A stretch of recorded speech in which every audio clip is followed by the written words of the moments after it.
can see clearly now, the rain is gone.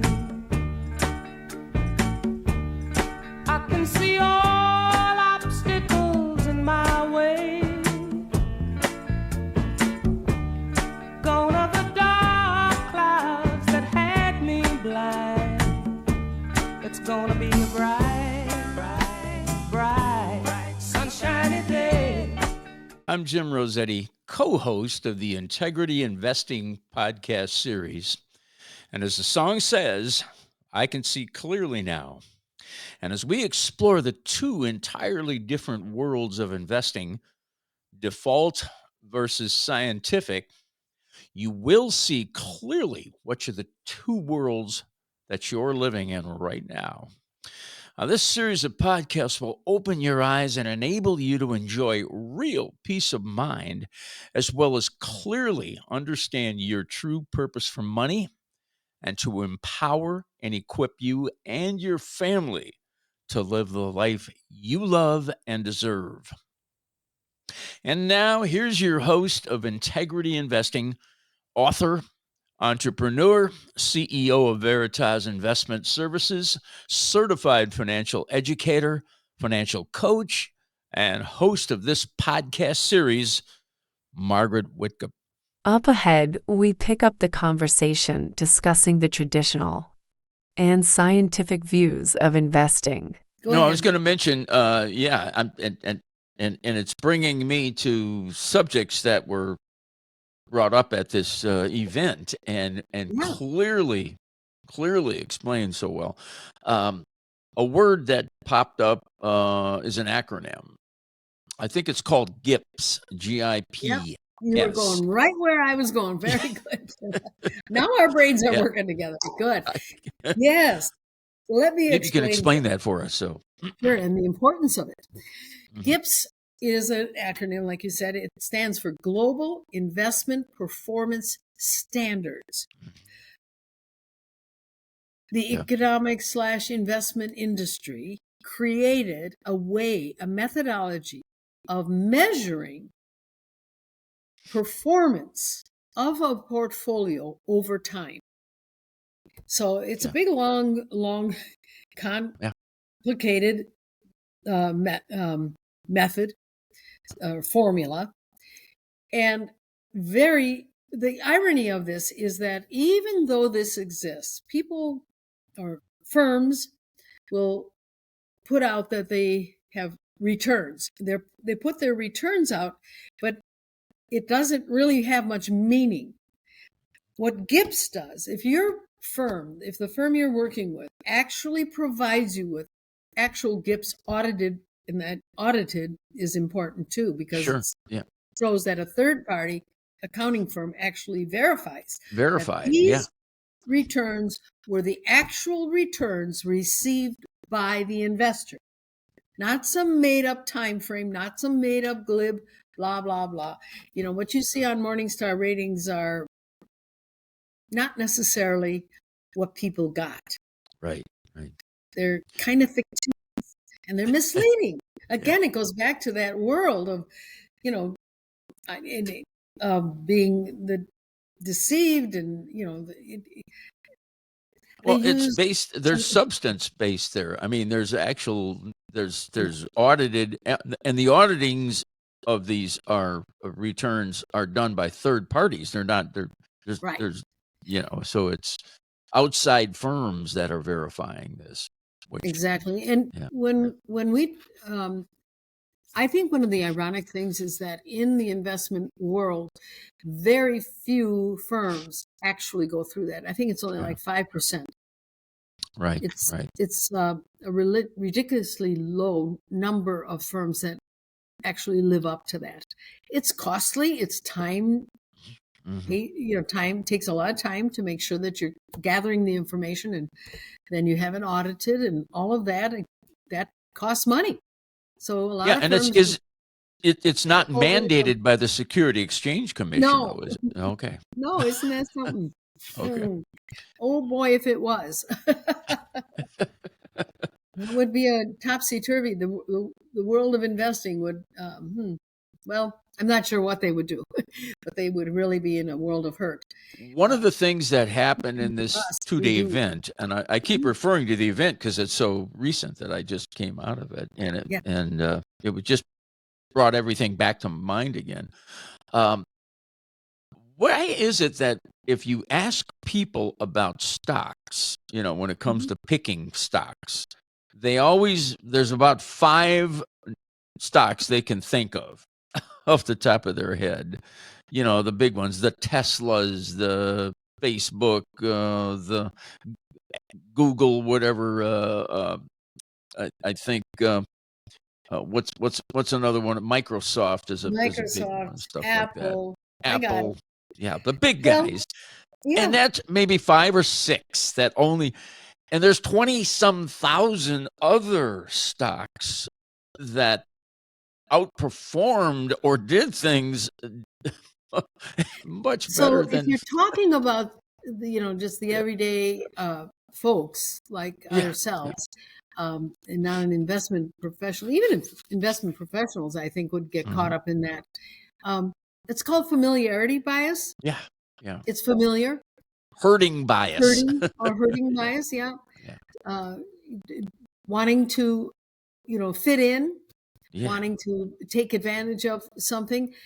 They are not necessarily the highest performers. That we saw as well. The highest performers, there might be some obscure little company that you never heard of. I know. Still, people are caught up in the world of what's in front of them, what's on TV, what they're hearing about.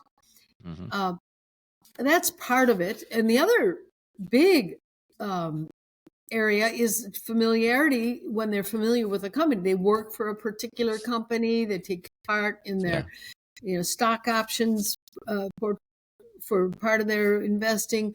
Maybe it's in their retirement plan. This is another way that people get caught up in doing what are really not good behaviors. You don't, what we call stock picking that particular company, that particular stock, based on the idea that it's going to do better than everything else. Well, do you think it has something to do with, where people keep hearing, how often do you hear people say, if I only would have invested in Amazon 15 years ago, I could have bought it so cheap and I'd have been rich today. Yeah, and I think those kind of cliches may have something to do with it too. The world of, woulda, coulda, shoulda. Yeah, you got to get that out of your world. Today is what you have, and tomorrow is an unspoken word. So take the time to find out what you should do and move forward. Get the woulda, coulda, shoulda out of your life. And I keep referring to the. Just be grateful. Grateful. I hope you don't mind that I keep referring to the 2-day event because it was so. You talked about the word transforming. And at the conclusion of the second day, it was amazing how people went, I am so glad I was invited to this event. I was so glad. I learned things I would have never even thought in my wildest dream. It was just amazing. Right. One thing people need to know is that you can't just come to it. Right. You really have to be set up properly to get what you need. There's no charge for it, but you need to be prepped. Yes. There's no charge. We don't charge for educating people. We want people to be educated, whether they work with us or work with someone else. That isn't the point. The point is to help transform people in their experience with money and investing, and give them a realistic look at themselves too. The human behavioral side is equally scientific and equally good or bad for them. I mean, depending on how they're looking at the world and what their own mindset is. And it gives them an opportunity to go, oh yeah, my great-grandmother always said, and that came down to her mother, and her mother said, and or her father said, and or whatever, we carry forward into the future histories of and how we look at money, whether we live paycheck to paycheck and all of that. And if you want to change that, you have to make a concerted effort to change it. You really do. So that came up, that's what and we're looking for. some of the no talk rule came up. Yeah. Which People I don't was even have to raised with. talk about it.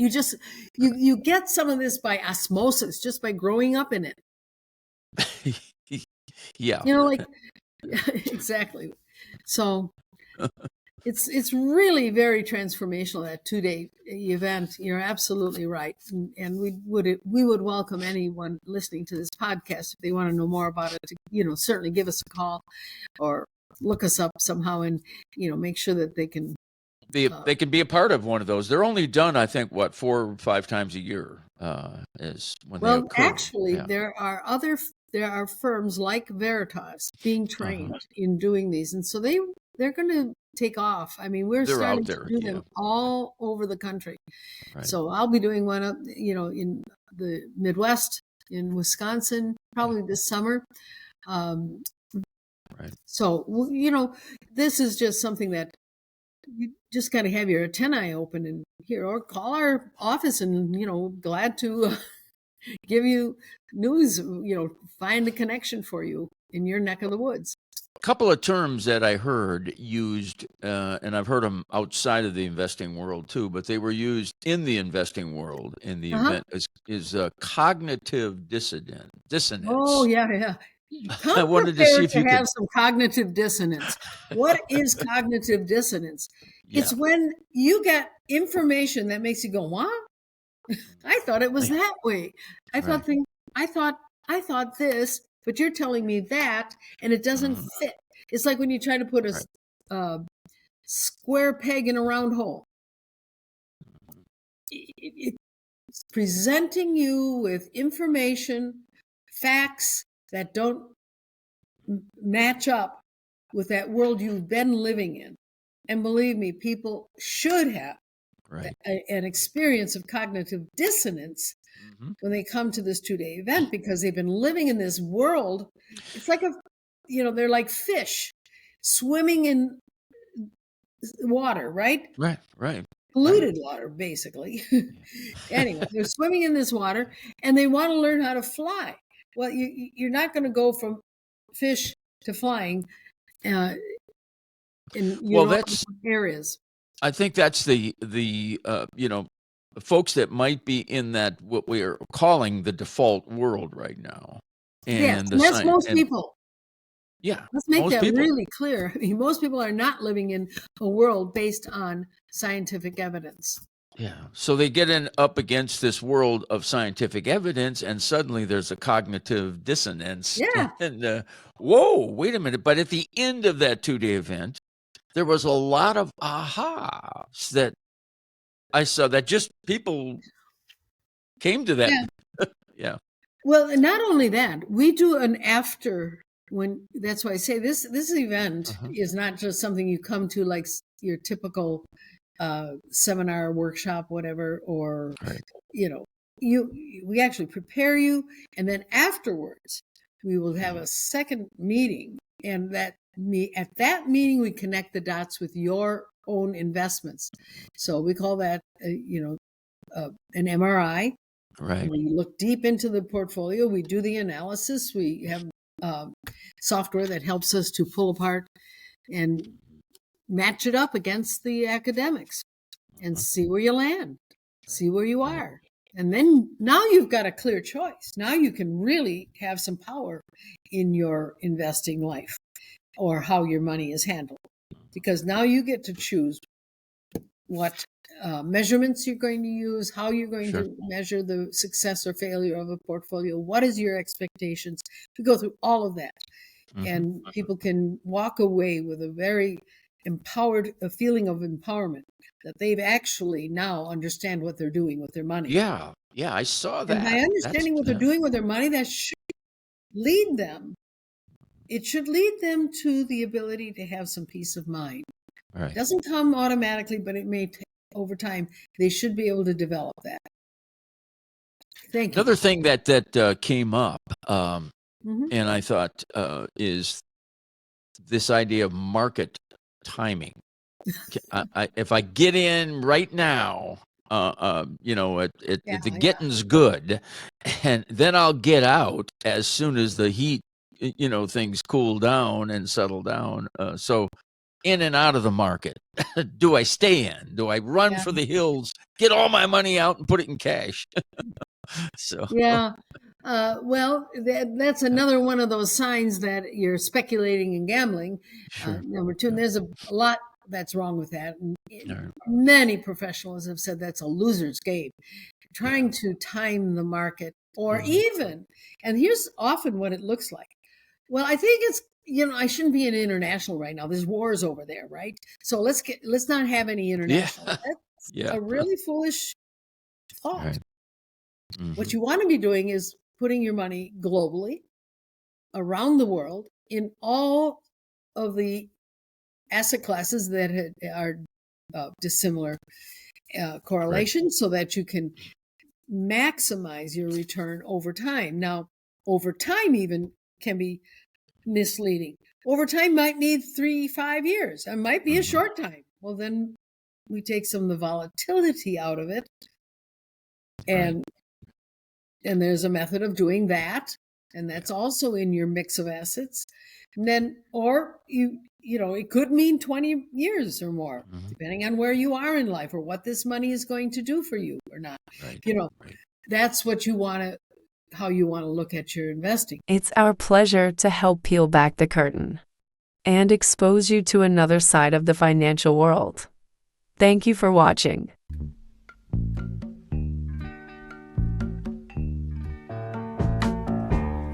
I can see clearly now, the rain is gone. I can see all obstacles in my way. Gone are the dark clouds that had me blind. It's gonna be a bright